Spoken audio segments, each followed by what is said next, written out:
let's look at Uber. And I'm sure you're familiar with Uber, just in case you never heard of it.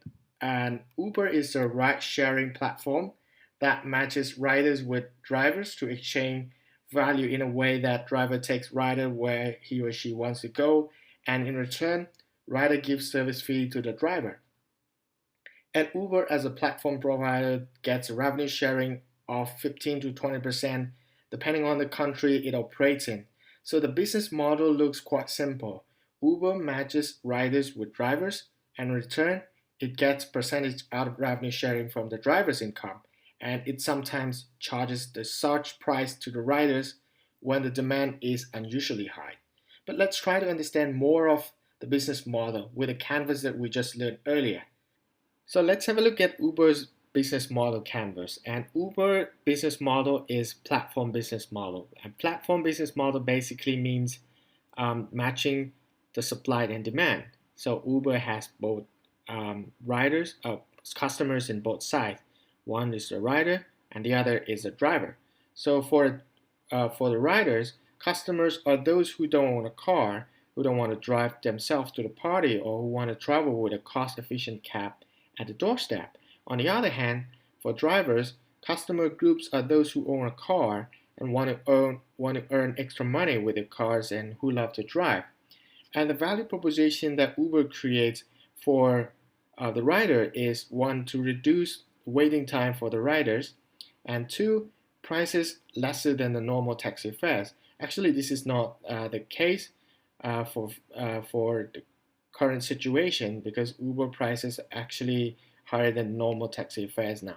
And number three is a cashless ride, and this is quite suitable for the people who don't want to carry the cash, or the people who often forget the wallet. And number four is estimate time arrival tracking on map, and this is really helpful for the rider to be able to track where the driver is in order to estimate the arrival time. And it creates value proposition that matches for the drivers as well, which is to offer additional source of income, flexible working hours. And the revenue sources for Uber is very simple, and the revenue stream that Uber gets is taking 15 to 20% of the total revenue that the drivers get. So it's quite simple for Ubers. And sometimes, just like I mentioned earlier, Uber charges the riders a surge price if the demand is unusually high. And for the channels that Uber uses to reach out to customers are basically website, social media, and mobile application. And the way Uber maintains relationship with the customers are also quite simple through social media, customer support, and review, rating, feedback system. And these are all very critical part of Uber platform. And the key activities that Uber takes to operate a business is also by continuously developing new products like Uber Black, Uber SUV, Uber Eats, and etc. And the customer acquisition and marketing activities at the same time are to hire drivers and manage their payouts on a timely manner. So these are the key activities that Uber take to ensure that they are able to deliver the value proposition that they promise to deliver.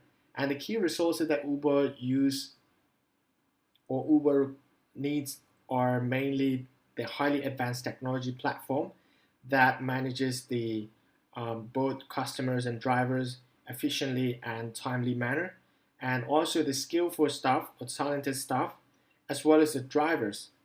And of course, one of the most important things that contribute to Uber dynamic expansion was its partners. That includes drivers, payment processors, map API providers like a Google Map, and also investors. So um, these are all Uber's partners that actually contribute a lot to the expansion uh, to bring Uber to where it is now. So if you look at the cost structure, there are a few main costs that result negative in Uber's income statement. That are mainly the technological infrastructure costs, salaries and events, marketing expenditure, that are enormous for Uber. That's why in 2017 alone, Uber made a loss of $4.5 billion, despite the fact that the company valuation is more than $72 billion. And by the way, the week that I'm creating this course, Uber Southeast Asia operation was actually bought by Grab, which was the rival of Uber, and uh, recently it's taken over by the Grab with a 27% ownership of the Grab shares. So it's actually quite a big deal for the transportation industry, and a lot of people are worried about the monopoly that Grab will have in monopoly power that Grab will have in the Southeast Asia transportation industry. So anyway, I hope you get the idea of business development concept and business model canvas in this lesson.